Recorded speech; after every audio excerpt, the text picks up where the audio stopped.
Parliament వర్షాకాల సమావేశాల్లో ప్రతిష్టంభన వీడింది. యాంటీ పేపర్ లీక్ బిల్లుపై చర్చకు అధికార విపక్షాలు ఏకాభిప్రాయానికి వచ్చాయి.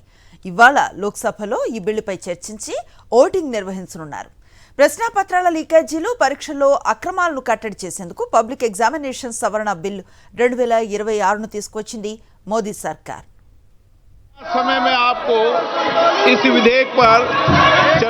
విపక్షాల ఆందోళనల మధ్య లోక్సభలో పబ్లిక్ ఎగ్జామినేషన్స్ సవరణ బిల్లు 2026ను ప్రవేశపెట్టింది కేంద్ర ప్రభుత్వం.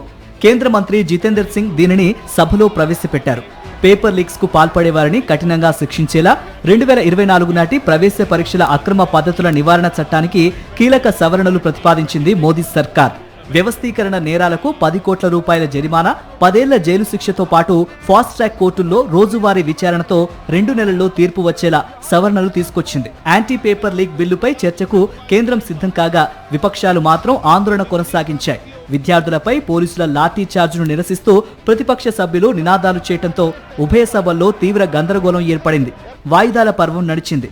5 గంటలకు వాయిదా అనంతరం సభ ప్రారంభమైన తర్వాత కూడా చర్చ చేపట్టకుండా విపక్షాలు అడ్డుకున్నాయి. ఈ క్రమంలో లోక్సభను మంగళవారానికి వాయిదా వేశారు panel speaker.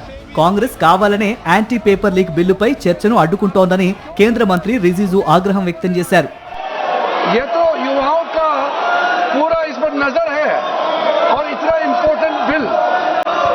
Examination prevention of unfair means जैसे बिल को चर्चा के लिए रोकना ये बहुत गलत मैसेज भेज रहा है. मैं कांग्रेस पार्टी को फिर से रिक्वेस्ट करता हूं, अपने साथियों को समझाइए और बिल पर हम चर्चा शुरू करें. ఉభయ సభలు రేపటికి వాయిదా పడిన అనంతరం బిల్లుపై చర్చకు సహకరించాలని అన్ని పార్టీలతో సంప్రదింపులు జరిపింది కేంద్ర ప్రభుత్వం. అధికార విపక్షాలు ఏకాభిప్రాయానికి రావడంతో డెడ్ లాక్ వీడింది.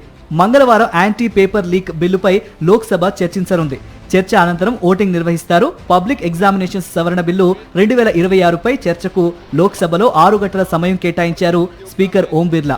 అవసరమైతే మరింత సమయం కేటాయిస్తామని, పేపర్ లీక్ అంశాలపై సమగ్ర చర్చ జరగాలని కోరుతున్నట్టు వెల్లడించారు.